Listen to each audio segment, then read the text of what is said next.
Luca Teng knew his firstborn would bring joy. We named the baby Luca because he's like the angel bringing us brightness. Now that light has dimmed. 6-month-old Luca died at the Winnipeg Children's Hospital after his parents say he waited too long. They did everything too late. Luca was born with esophageal atresia, a condition in which the esophagus and stomach aren't connected. It was fixed with surgery. Then he needed continual dilations to stretch out the narrow areas of his esophagus. The last one caused a tear.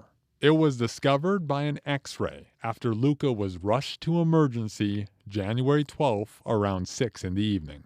Oftentimes when that happens, it's what we call a contained perforation. There's a little hole, but it's not leaking everywhere.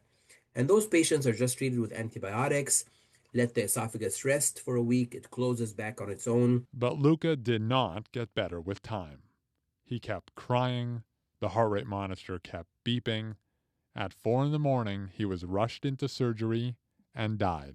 Totally out of control, sadness. That pain hangs over their home. Memories of Luca are everywhere. His mom visits his crib. I'm sorry, I can't speak.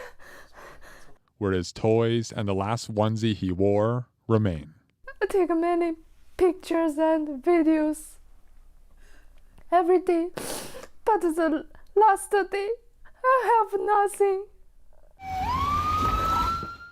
This is the third death in 3 months involving a patient whose family says their loved one waited too long for care in a Winnipeg emergency room.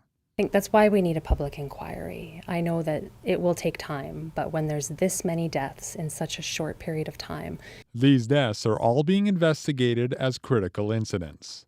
Manitoba's health minister says the internal process is thorough enough. Luca's father says he was told in a meeting with health officials that his son received appropriate care. In this case, the hole in the esophagus became life-threatening. But Lou says hospital staff should have noticed earlier that his son's condition was getting worse. I think it's really important for us to not doubt families or question families. Our job is to listen, understand, and get them the answers that they need. Luca's family doesn't know how to carry on without him and the daily joys he'd bring, like the greetings after work, a memory Lou will hold on to. Bye-bye. Ian Fraze, CBC News, Winnipeg.